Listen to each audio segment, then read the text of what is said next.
En Te digo la otra, Y creo que no hay otra salida que el diálogo. la entrevista central. No te la contesto. Bueno, y seguimos con más Te digo la otra y recibimos a nuestro entrevistado central del día de hoy, el economista y precandidato por el Frente Amplio a la presidencia de la República, Mario Vergara. ¿Qué tal? Muchas gracias por estos minutos. Un gusto estar con ustedes y con la audiencia, por supuesto. Bueno, Mario, para empezar la entrevista, ayer estuviste marchando en la 24 Marcha del Silencio. Así es, sí. ¿Impresiones al respecto? La impresión es que fue impresionante, porque con el clima que tuvimos, todos nos empapamos, ¿verdad? Cuando uno ve, era difícil, porque con los paraguas y todo era difícil estar ahí en la marcha y calibrar qué tamaño tuvo la marcha. Y después cuando uno ve las fotos o los videos, decís, bueno, sin duda estamos en un escalón muy alto de lo que es este reclamo por más verdad, por más justicia. Creo que a veces cuando hay circunstancias previas al 20 de mayo que exacerban un poco esa necesidad, eso, bueno, la sociedad, el pueblo lo expresa en una marcha cada vez más contundente, ¿no? Y bueno, quedó claro que Gabazo fue un gran convocante para la marcha. Te vimos los días previos a la marcha muy activo en las redes sociales con este tema. ¿Tuviste alguna diferencia con Ernesto Castalvi? Un rifirrafe ahí, Sí. ¿no? Viste que, bueno, las redes están un poco para eso, ¿no? Para un poquito de provocación dentro de un marco respetuoso, por supuesto. Claro, nos sorprendió ver ahí ese anuncio, ese cartel del precandidato Colorado Talvi anunciando o convocando a una instancia en la misma hora y el mismo día de la Marcha del Silencio. Pero bueno, creo que también su reacción fue positiva, ¿no? Al decir, bueno, mirá, no nos dimos cuenta, disculpen, obviamente el evento lo dio de baja, pero bueno, son las cosas, los intercambios que permiten las redes, un poco con seriedad y con humor a la vez, pero que pautan, ahí yendo un poco más profundo, de que bueno, algunos ponemos bastante más foco en esta temática que otros. No, si encontrás que hay alguna contradicción, más que nada ¿Entre ustedes? En que hayan entre nosotros seguro al usar el micrófono. Pero si encontrás alguna contradicción que haya marchado algunas personas, por ejemplo el senador Mieres, quien no acompañó la institución de los paros generales. Claro, hay que ser respetuoso en ese sentido y bueno, mira, justo vengo de una reunión con Mieres, porque él ha estado recorriendo un poco a los distintos precandidatos para plantear la necesidad de un acuerdo en el terreno educativo, y fue una de las cosas que comentamos, ¿no? Y él lo que me dijo fue, sí, hoy en las redes hay mucho comentario negativo, pero ayer en la marcha todo el mundo fue respetuoso, ¿no? Y puede ser, pero más vale sumar hacia ver las cosas, un medio vaso lleno, digamos, sumar los apoyos a la necesidad de que haya más verdad, más justicia, más información por parte de las Fuerzas Armadas. Obviamente yo creo que fue un error o un posicionamiento claramente equivocado de la oposición, incluyéndolo, de no tener la responsabilidad institucional de apoyar las venias de destitución o de pase a retiro de 4 generales a los cuales el mando superior de las Fuerzas Armadas, que son el presidente y el Ministerio de Defensa, ya le quitaron la confianza. Imagínense, o sea, la oposición priorizó el juego político menor a su responsabilidad institucional. Y eso creo que quiere decir bastante. Y creo que eso generó no solo desconcierto en la población, sino desconcierto en las propias Fuerzas Armadas. Ustedes imaginen que esa es una institución en la que necesariamente tiene que haber una verticalidad, una jerarquía, y cuando hay 4 jerarcas, porque los generales son jerarcas en esa institución, que no tienen la confianza del jerarca máximo, bueno, imaginen el desconcierto que todavía puede haber en la interna de las Fuerzas Armadas. Yo creo que fue un acto de muy poca responsabilidad institucional de parte de la institución, y bueno, también entiendo que la ciudadanía lo va a valorar de la manera que corresponde. ¿Y cómo ves el rol de los políticos del Frente Amplio y especialmente de los que son parte del gobierno en esta marcha del silencio? Porque en sí la consigna también le reclama a los gobiernos del Frente Amplio. ¿Lo ves como algo que es positivo o en realidad es jugar como a los dos lados de la cancha? No, yo creo que en este tema hay un solo lado del que uno se puede parar y es reclamar más verdad, más justicia. Sobre este tema, nosotros, antes de todo este revuelo de las destituciones de los generales, en la campaña planteábamos que hubiéramos esperado un relacionamiento diferente de los gobiernos del Frente Amplio con las Fuerzas Armadas. Bastante tiempo antes de todo este revuelo. Y poníamos 3 ejemplos, que eran el tema memoria y verdad, el tema de la caja militar, el tema de la ley orgánica militar. Sobre el tema de memoria y verdad, siempre arrancando de lo que se avanzó, de lo hecho, ¿no? En los gobiernos del Frente Amplio, a diferencia de los anteriores, se entró en los cuarteles, se excavó, se encontraron restos de personas desaparecidas, se creó institucionalidad de derechos humanos, se procesó en el marco de la ley de impunidad, igual se procesó a los principales personeros, diría yo, de la dictadura y de la tortura en el Uruguay. Pero en materia de información y verdad y memoria, todos tenemos gusto a poco. Y cuando se le reclamó a las Fuerzas Armadas información, la Fuerza Aérea dio algo, pero el Ejército y la Armada no solamente no dieron, sino que incluso mintieron. Y yo creo que por momentos la respuesta institucional debió ser más contundente de la que fue. O sea que no creo que sea jugar a los dos lados del mostrador el plantear en acompañar este tipo de reclamo, aunque esté el Frente Amplio en el gobierno, ¿verdad? Es una forma también de empujar al gobierno en este tema como en tantos otros, de que aún reconociendo que se han avanzado cosas, todavía hay cosas en que estamos un poco a mitad de camino. Yo creo que es un reclamo para toda la sociedad y también para el gobierno, el de la necesidad de tener más memoria y más justicia. Bueno, y ahora vamos a hablar un poquito de tu trayectoria, ¿no? Y justamente tus inicios fueron a finales de la dictadura, yo empecé a militar. Empecé a militar de manera, yo digo, bastante inconsciente, porque estabas en el marco de la dictadura. Yo tenía 15, 16, 17 años, en el marco de amigos en el liceo, que obviamente algunos de ellos tenían más claridad de lo que estábamos haciendo de los que tenía uno, que hacíamos actividades que eran las actividades de resistencia en esa época de la dictadura, ¿no? Por ejemplo, había toda una movida que juntaba firmas para erradicar el examen de ingreso a la universidad. Y eso era una de las formas en que en aquel momento se podía hacer resistencia y organización. Nos juntábamos en parroquias para organizar las salidas a buscar firmas, etc. Eso te diría año 81, 82, yo estaba quinto, sexto del liceo. Pero en el 83, cuando empecé facultad, ahí sí me entré más de lleno en la militancia gremial estudiantil y obviamente ahí política, ya vinculada obviamente al Frente Amplio. Y a principios del 84 yo me afilié a la Juventud Comunista. Y bueno, a veces cuando uno dice, bueno, era el final de la dictadura, te diría que igual año 83, 84, porque puede sonar a que ya era una cosa liviana. El año 83 claro. cayó un grupo muy importante de universitarios de la Juventud Comunista, primordialmente a mitad del año 83, que realmente, bueno, tuvieron un pasaje sin duda muy duro por las cárceles de la dictadura hasta casi el final de la dictadura. O en el año 84 que a mitad del 84 matan a Vladimir Roslik en San Javier, ¿no? O sea, todavía eran tiempos duros, pero fue un periodo muy aleccionador con gente de muy distintas vertientes político-ideológicas, que ahí teníamos un enemigo común, que era tirar la dictadura y la recuperación de las libertades y de la democracia. Eso generó, te diría, a la larga, vínculos y relacionamientos que todavía perduran, tanto entre los distintos grupos del Frente Amplio como con militantes de otros partidos que compartimos esa lucha. O sea que fue un periodo muy aleccionador desde el punto de vista de la lucha democrática, y también todo mi periodo en la militancia comunista, sin duda, ¿no? O sea, de política, de ideología, de organización, de gestión de la política. Fue un periodo en que realmente aprendí muchísimo. Y ya más entrados los 90 comienza tu vínculo con Seregni.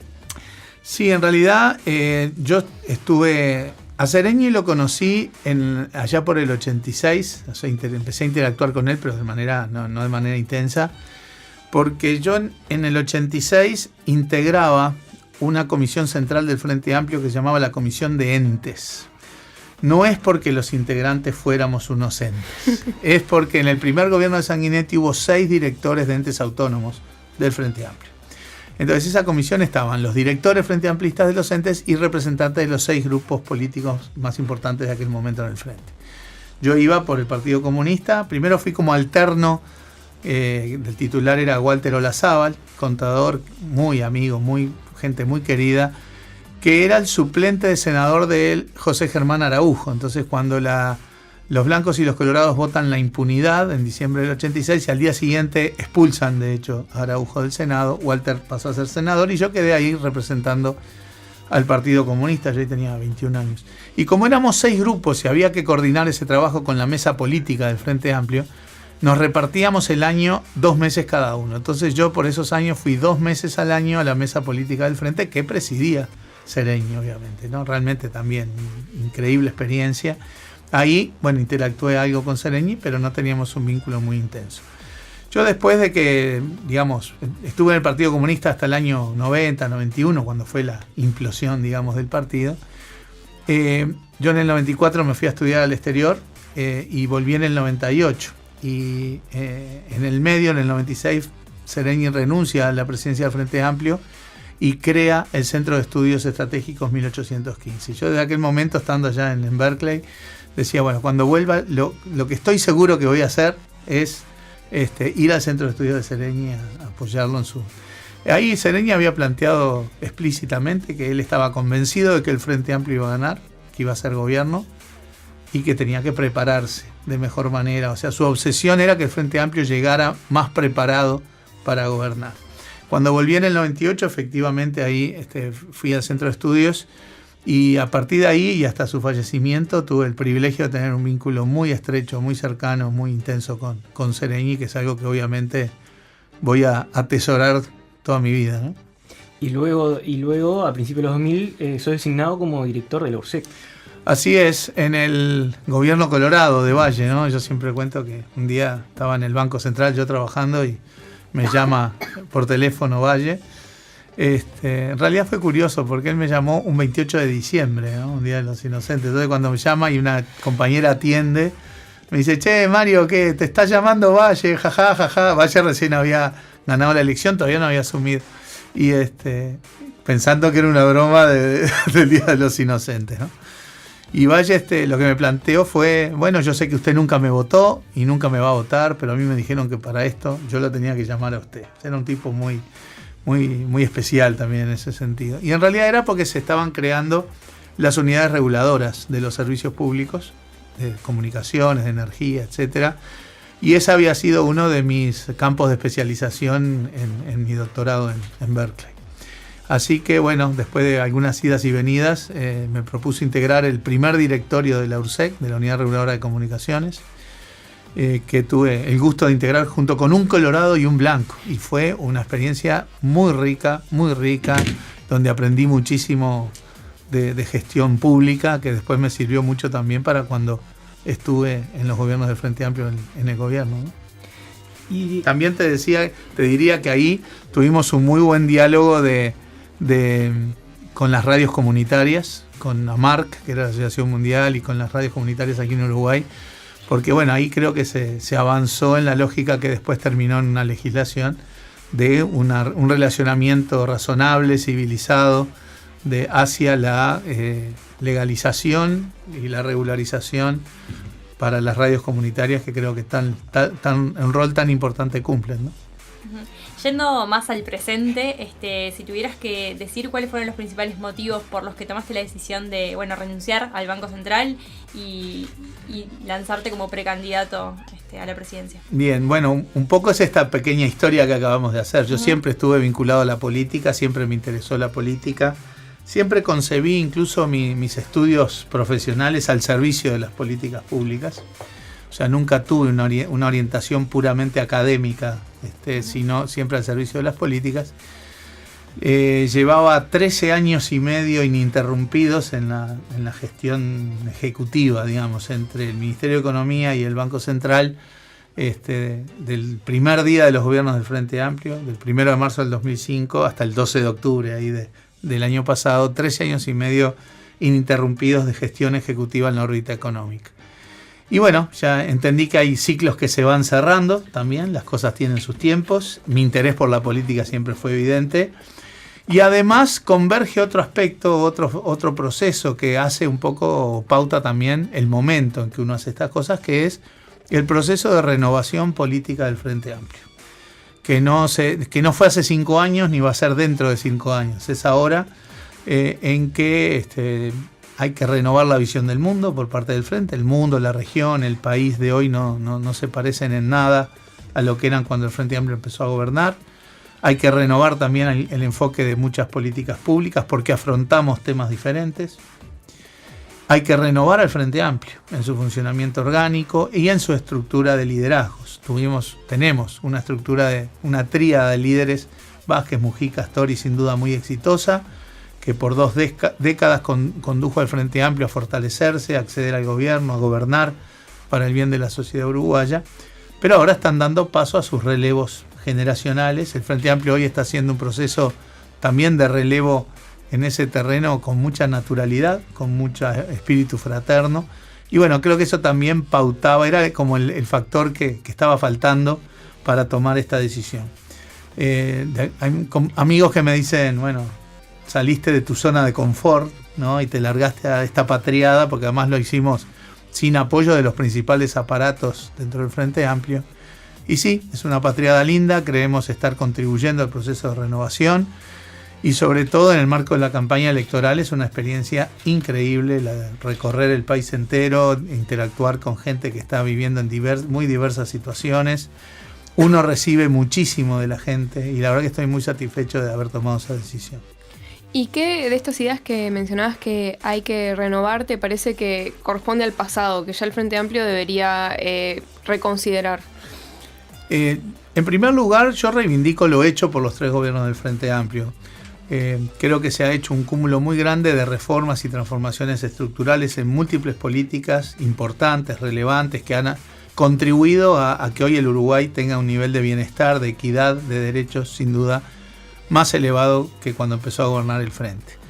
De hecho, hace unos años escribí un libro que se llama Las nuevas reglas de juego en Uruguay, que pueden conseguir en las mejores librerías del ramo, cuyo objetivo, esto fue en 2015, o sea que refería a la década de reformas del Frente en los 2 primeros gobiernos, cuyo objetivo era contribuir a un relato de todo lo hecho por el Frente Amplio, en mi percepción de que faltaba un relato de todo lo hecho. A partir de eso, también hasta en el propio libro planteamos, bueno, pero no todo está perfecto, no todo se hizo perfecto, hay reformas pendientes, hay reformas a mitad de camino, hay cosas que no se han avanzado y hay resultados insatisfactorios. Y bueno, hoy por hoy creo que podemos plantear lo mismo. Hemos hecho mucha cosa, hemos contribuido al bienestar y la equidad en el Uruguay, pero hay áreas en donde a pesar de lo hecho los resultados son insatisfactorios y son más o menos los temas que generan las principales preocupaciones de la sociedad, ¿no? Los temas de la seguridad, ahora del empleo, de la educación, de la fractura social.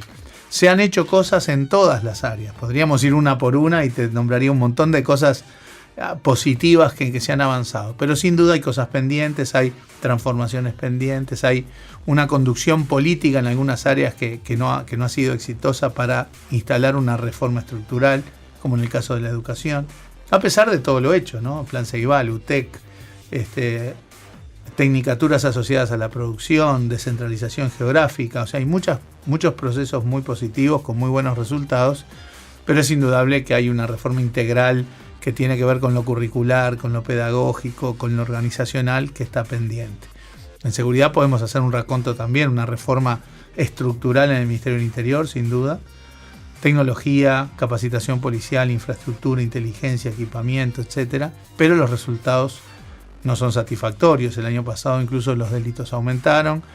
En parte sí se explica por la implementación un poco problemática que tuvo al principio el nuevo Código del Proceso Penal, que desnudó descoordinaciones entre justicia, policía, fiscalía. También porque hoy hay modalidades delictivas diferentes, ¿no? En la mitad de los homicidios son ajustes de cuentas entre bandas narcotraficantes, algo que hace 8 o 10 años en el país no tenía lugar. Y también, y yo soy bastante como visión autocrítica de esto, que cuando el Frente empezó a gobernar puso un fuerte foco en combatir las causas sociales de la pobreza, pero no puso la misma firmeza en reprimir la delincuencia. Y yo creo que ese es un proceso que le llevó al Frente bastante tiempo y que recién con los operativos de los últimos meses, ¿verdad?, encontramos un equilibrio mejor. Ni que hablar que esto no nos lleva ni de cerca a pensar que las medidas extremas ayuden a combatir la seguridad, ¿no? La inseguridad, perdón.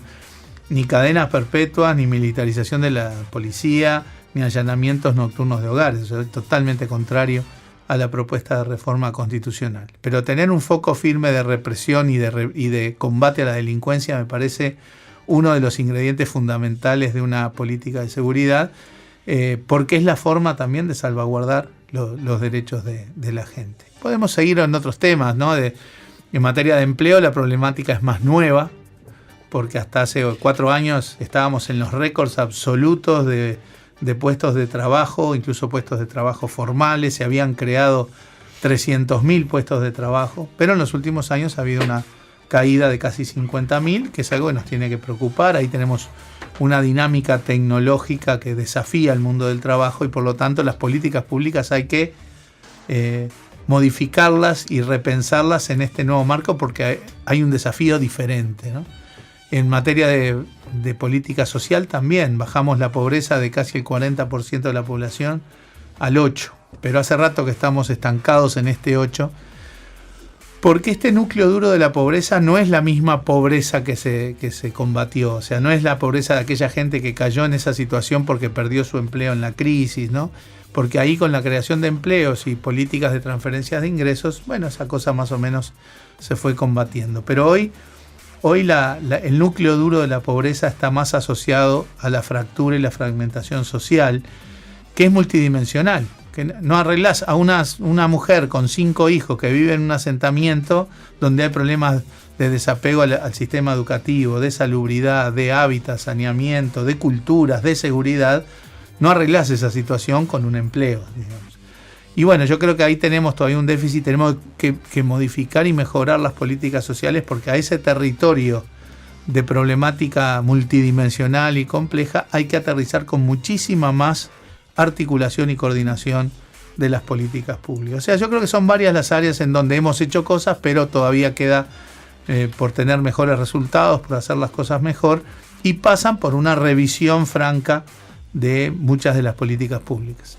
Volviendo al tema de la seguridad, que es un asunto sensible, ¿cuál sería su propuesta para reprimir la delincuencia sin llegar a la reforma de vivir sin miedo que plantea el candidato Larrañaga? Bueno, yo creo que la lógica de contundencia en el combate a la delincuencia lo están mostrando los operativos de estos últimos meses, que no solamente son más firmes en sus resultados y que se aterrizan de manera también más coordinada con otras políticas, sino que vienen acompañadas de un discurso de mayor contundencia en el combate a la delincuencia. Y esto no involucra ni allanamientos nocturnos de hogares, ni militarización de la policía, ni cadena perpetua.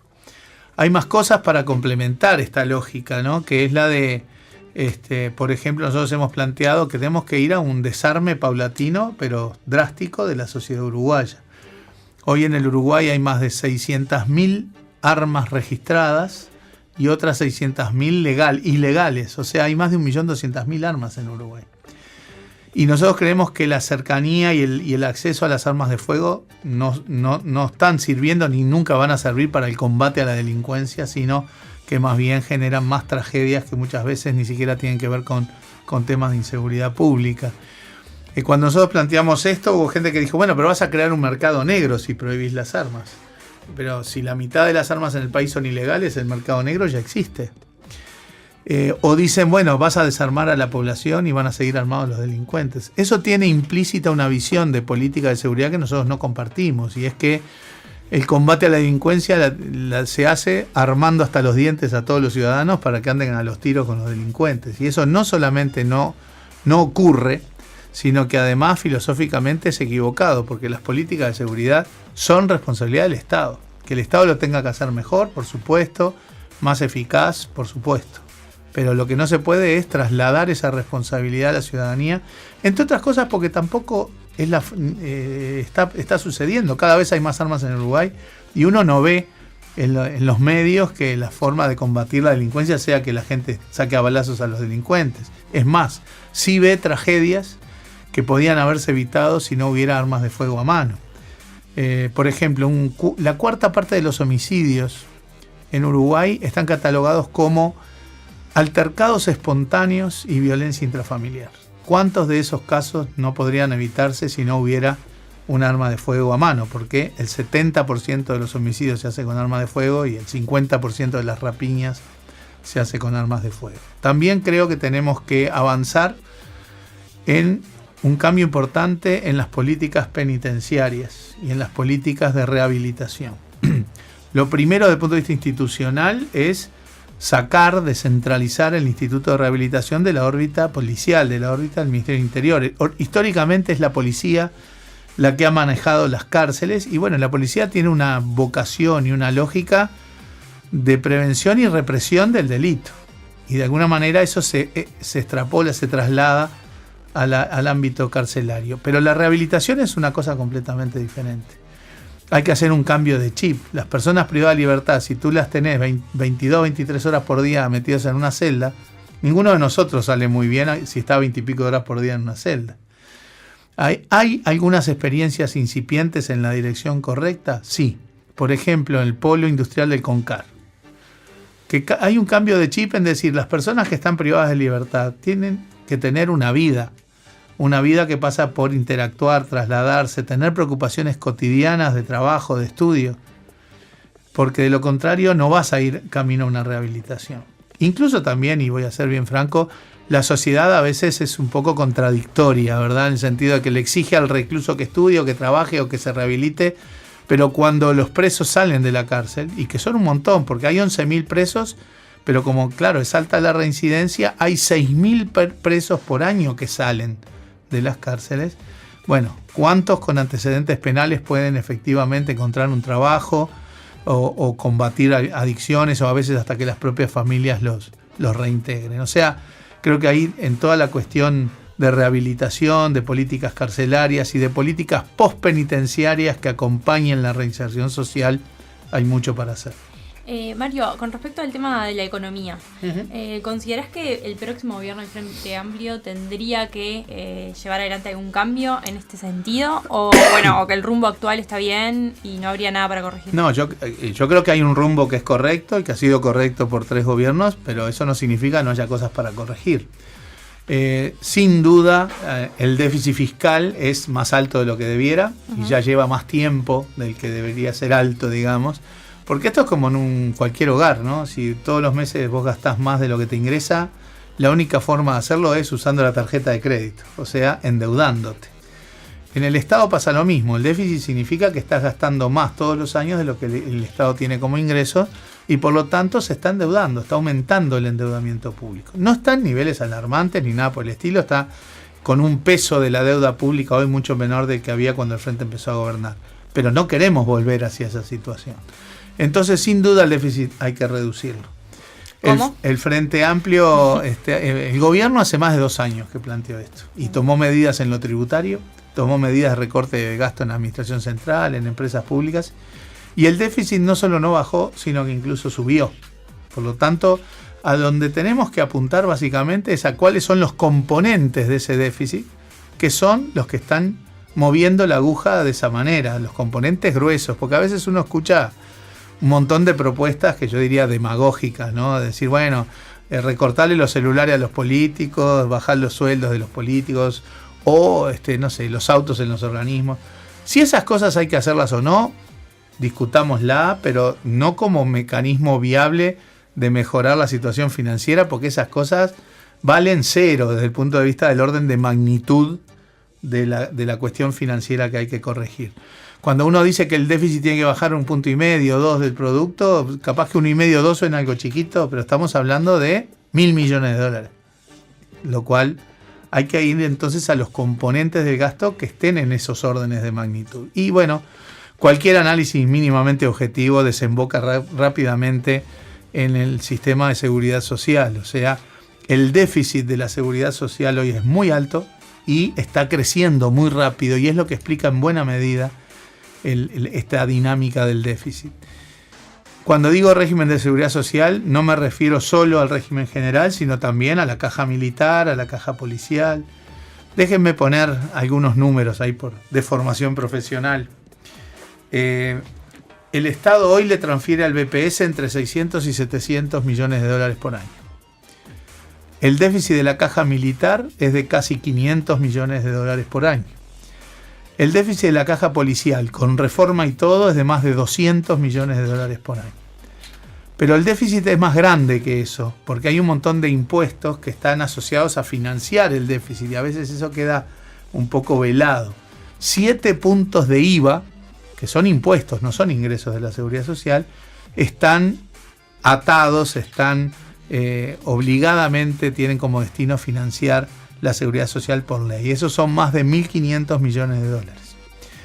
El IAS, que es como el IRPF de los jubilados, digamos, lo mismo, es un impuesto, pero que está afectado a financiar la Seguridad Social, son más de 400 millones de dólares por año. El viejo COFIS, que no sé si ustedes lo conocieron, pero que en la reforma tributaria se eliminó, era un impuesto también que financiaba la Seguridad Social, pero que sí, se eliminó el impuesto, pero el fisco sigue transfiriendo al BPS el monto equivalente que se recaudaba. Cuando uno pasa raya y suma, el déficit del sistema, reitero, incluyendo la caja militar, la policial, etc., es de más de 3.500 millones de dólares. Es 1,5 veces el déficit fiscal entero.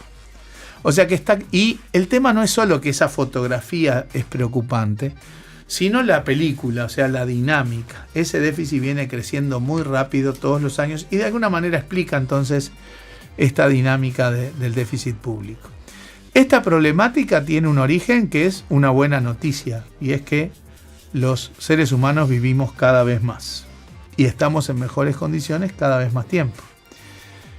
Esto no le pasa solo al Uruguay, pasa en el mundo entero. Ahora, la mayor parte de los países que tienen problemáticas similares ya hicieron una adecuación de sus regímenes de seguridad social para fortalecerlo. O sea, cuando nosotros decimos hay que mirar el sistema de seguridad social es porque si la sociedad ahorra lo mismo y después tiene que financiar más años de retiro, los números empiezan a no cerrar. Y un régimen de seguridad social que va generando esta espiral de endeudamiento termina mal. Y un régimen de seguridad social que termina mal no es un buen régimen de seguridad social. La forma de fortalecerlo es adecuarlo a la dinámica de la vida humana, a la nueva realidad de la vida humana. Eso pasa por revisar el conjunto de parámetros del régimen de seguridad social en todas sus vertientes. Y también otras cosas que han incorporado otros países, que son mecanismos de mayor flexibilidad de retiro. Por ejemplo, uno tiene la caricatura de que, bueno, trabaja 8 horas hasta el día que se jubila y ahí pasa de 8 a 0. Cuando en realidad la vida humana permite hoy por hoy cosas más flexibles, más parciales. O sea, un retiro parcial. Por ejemplo, me jubilo por la mitad y sigo trabajando otra mitad. Eso le quita mucho presión. Primero, se acomoda a la vida humana. Y segundo, le quita bastante presión financiera al régimen de seguridad social. Yo creo que eso es ineludible, que tengamos que abordarlo. Creo que hay que hacerlo de manera multipartidaria. Esto es algo tan delicado políticamente que obviamente no lo puede hacer solo un gobierno o solo un partido. Tiene que haber un amplio consenso. Es de los temas que hay que sentarse alrededor de la mesa en el primer año de gobierno con todos los partidos políticos. Y tiene que haber mucho diálogo con las organizaciones sociales. Yo creo que todo el mundo va tomando conciencia de esta problemática porque rompe los ojos en alguna manera. Incluso el PIT-CNT y ONAJPU están planteando la necesidad de comenzar a pensar en un diálogo vinculado a la seguridad social. Bueno, creo que ineludiblemente el primer año del próximo gobierno va a tenernos a los partidos políticos, a las organizaciones sociales, dialogando mucho, negociando mucho sobre este tema. Y si hay algún partido político que ve en esto algún botín de juego político menor, estaría actuando de una manera muy irresponsable. Bien, volviendo entonces al tema de economía por el que te consultábamos, en realidad siguiendo en el mismo tema, sí. Te queremos consultar, vos nos decías que el rumbo económico del país te parece que en líneas generales es el correcto y es el que habría que continuar. ¿Te consideras un sucesor de Danilo Astori en ese sentido? No, o sea, yo trabajé con Danilo desde el día 1. O sea, Danilo era ministro, yo era el viceministro, claro, por 3 años y medio, después estuve en la presidencia del Banco Central, después fui ministro. Obviamente fui parte del equipo económico que Danilo lideraba, ¿verdad? De alguna manera tengo una influencia, obviamente, en esa orientación, basada liderada por Danilo, sin duda.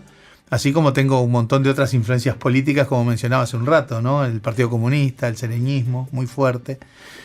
Pero también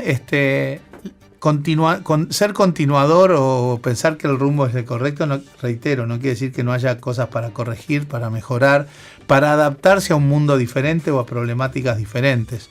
Nuestro énfasis principal hoy es el de la renovación, y la renovación pasa no solo por renovar los líderes, sino también por renovar la forma en que vemos el mundo, por renovar las políticas públicas asociadas a cómo el mundo está cambiando. O sea que me considero sí tributario de todo el proceso del equipo económico de estos 3 gobiernos, pero miro para adelante con ese enfoque de renovar la visión de las problemáticas y la visión de las políticas públicas, en particular en el terreno económico. Bueno, esta es una de las elecciones internas más reñidas que tiene el Frente Amplio en los últimos años. La interna y la nacional. Creo que la primera reñida en realidad es del 84 por lo menos, y la nacional también. Sí, no, en el 80, ahí va, del 99. 99. Antes no había internas así formales. Y acá van a empezar a jugar los convencionales, ¿no? O sea, en caso de que ninguno de los candidatos llegue al 50%, la decisión la van a tomar los convencionales elegidos en la interna. ¿Qué postura va a tomar usted? ¿Se va a apoyar al candidato que tenga mayor votación? Obviamente si es usted... Lo vamos a apoyar. Lo van a apoyar. Yo creo que si bien desde el punto de vista formal, constitucional, las internas conforman justamente una convención y es en esa convención donde se define las candidaturas, el Frente Amplio también tiene implícito un acuerdo político. Y de hecho, tanto como para ser precandidato, las cosas pasan también por los organismos internos del Frente Amplio. O sea, uno para ser precandidato ahora tuvo que ser avalado por el plenario y después nominado por el Congreso. Y creo que está implícita también la idea de que todos nos vamos a encolumnar con el candidato o la candidata que gane la interna. No vamos a tener una tesitura de especular con lograr, digamos, mayorías que surjan en esa convención como para torcer lo que ha sido la votación interna. O sea que creo que si bien formalmente en la convención eso podría suceder, creo que el Frente Amplio pone más bien el foco de decisión en los órganos internos y después traduce eso en la convención, y está esencialmente implícito que todos vamos a estar encolumnados atrás de quienes los Frente Amplistas elijan como candidato o como fórmula. ¿Te gustaría que la fórmula cumpla con la cuota femenina a la que el Frente Amplio se comprometió el año pasado? No, más que me gustaría, creo que eso es algo totalmente instalado y de justicia. Creo que está fuera de discusión que la fórmula tiene que ser paritaria. Y en particular nosotros nos habíamos comprometido en que nuestras listas, todas, van a tener paridad absoluta. O sea, no es respetar la ley del 2 y 1, 2 y 1, porque eso ya ha sido utilizado, incluso, y de alguna manera siempre hubo subterfugios como para, con el tema suplentes y el tema quién va al Senado, quién va a diputado y demás. De hecho, esa proporción, ni siquiera esa proporción se cumple hoy en el aparato legislativo en el país.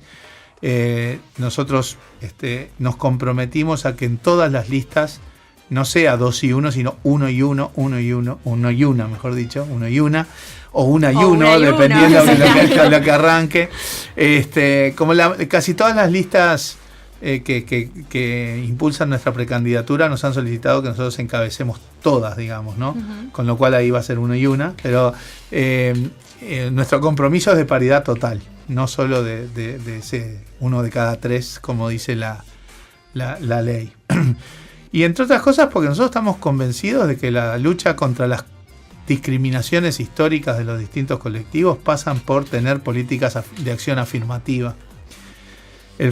Sin el Frente Amplio estas cosas no hubieran estado sobre la mesa. Yo creo que la gente tiene que tener claro que todo este impulso, que se deben llamar agenda de derechos, pero yo no sé si llamarla agenda de derechos porque para mí no genera derechos, lo que genera es mecanismos para que todo el mundo acceda a los derechos que ya tiene. Pasan por acciones de acción afirmativa, como por ejemplo el tema de cuota femenina en esto, pero además en el marco, reitero, de que solo el Frente Amplio es el que genera las políticas que combaten la discriminación de muchos colectivos, porque ha habido normativa y bueno, y hay mucha implementación a veces a mitad de camino con respecto a la discriminación hacia la mujer, ¿verdad? Que yo creo que el feminismo es la revolución cultural que nuestras generaciones están viviendo, la más importante. Quizá generaciones más jóvenes empiezan a tomar esto con más naturalidad y en todo caso ese es el éxito del enfoque. Pero en nuestras generaciones, con respecto a la mujer, con respecto a los afrodescendientes, con respecto a las personas con discapacidad o con distinta orientación sexual, identidad de género, etcétera, naturalmente en nuestra cultura discriminamos. Y es una disputa que tenemos todos y que pasan por las normativas y las políticas de acción afirmativa. Porque además todas esas discriminaciones se potencian, ¿no? Yo, por ejemplo, una mujer es discriminada, pero si es afrodescendiente es más discriminada aún, y si es trans, muchísimo más, y si es pobre, muchísimo más, y si es discapacitado, muchísimo más. O sea, creo que ahí hay una cuestión de que vamos a hacer una sociedad mejor si somos capaces de internalizar en nuestra cultura lo contrario a lo que hoy tenemos en nuestra cultura. Hoy naturalmente discriminamos y tenemos que ver estas cosas de manera radicalmente diferente, ¿no? A mí me da vergüenza, por ejemplo, que hoy haya uruguayos y uruguayas que estén juntando firmas para derogar la ley trans. Porque es no reconocer algo que es absolutamente evidente. Las personas trans son discriminadas desde sus familias, desde el sistema educativo, desde el sistema de salud, obviamente en el mundo laboral, en el mundo y la parte cultural, social. La esperanza de vida de una persona trans en Uruguay es de 35 años, o sea, es menos de la mitad del resto de la sociedad. Entre otras cosas también por la discriminación en el sistema de salud. La discriminación en el mundo laboral hace que prácticamente estén condenadas al trabajo sexual. O sea, hay cosas que son obvias consecuencias de la discriminación. Entonces, que haya uruguayos que no tengan esa sensibilidad realmente me preocupa y me avergüenza. Y creo que eso hay que hacerlo en el enfoque contrario a la discriminación en todos los colectivos, ¿no? La pobreza de las personas afrodescendientes es 17%, mientras la pobreza general en Uruguay es del 8%. O sea, las personas blancas, digamos, la pobreza es abajo del 7%, y la de los afrodescendientes el 17%. O sea, es notorio los elementos de discriminación y, vuelvo a decir, si no estuviera el Frente Amplio, esto no estaría sobre la mesa. Y además hay que seguir trabajando para que esto entre en la cultura. Miren lo que pasa en Brasil. Brasil había avanzado bastante menos que nosotros en esto, pero aún así viene un candidato que dice todos los disparates habidos y por haber en esta materia, y la sociedad, nadie va a decir que Bolsonaro engañó a nadie, porque todos los disparates lo dijo durante la campaña electoral. Y medio Brasil lo votó. O sea que estas cosas tienen una amenaza de reversión, de retroceso a la vuelta de la esquina si nosotros no perseveramos en el empuje, la institucionalización y la internalización en la cultura de estos temas, ¿no? Bien, Mario, para ir cerrando la entrevista, preguntarte cómo venís viendo la campaña electoral y sobre todo la situación del Frente Amplio de cara a octubre. Está bien que tenemos la parada de las internas antes, pero bueno, ¿cómo es la situación? Bien, yo soy optimista, pero seguramente veo una elección reñida. Hoy tú hablabas de la elección competitiva en el Frente. Primero es la elección peleada a nivel nacional. Y por lo tanto creo que la elección se va a definir en la campaña. Y como yo confío que el Frente Amplio está haciendo y va a ser la mejor campaña, no porque la hagan los precandidatos o el presidente del Frente Amplio o los líderes sectoriales, sino porque lo tiene que hacer toda la gente, porque hoy hay que ir a hablar con todos los Frente Amplistas. Precisamos en junio y en octubre que vayan todos los Frente Amplistas a votar, tanto los que son sectorizados o independientes, o los que están convencidos y sobre todo los que están desencantados. Cada Frente Amplista en su centro de estudio, de trabajo, en su familia, en su barrio, en las redes sociales, tiene que dialogar mucho. Mientras más desencantado el compañero o compañera, más diálogo. Y como confío que esa campaña la vamos a estar haciendo bien, es que estoy seguro que vamos a ganar, a llegar al cuarto gobierno. En la interna se da todo el proceso electoral, incluido la interna, yo lo concibo como parte del proceso de renovación política. Por lo tanto, obviamente, lo electoral es importante. Elegiremos un candidato o una candidata en junio y trabajaremos para que el Frente gane la elección nacional. Pero también en ese proceso empieza a haber señales y proceso político hacia la renovación del Frente Amplio. Yo creo que eso es muy, muy, muy importante, pensando en el futuro gobierno y en el futuro del Frente Amplio. Soy muy optimista sobre la base de que hay mucho para hacer y los Frente Amplistas lo vamos a hacer. Muchas gracias por estos minutos en Te digo la otra. Muchas gracias a ustedes. Te digo la otra. Yo no lo hice público, ellos lo subieron a las redes. Búscanos en Facebook, Twitter y YouTube.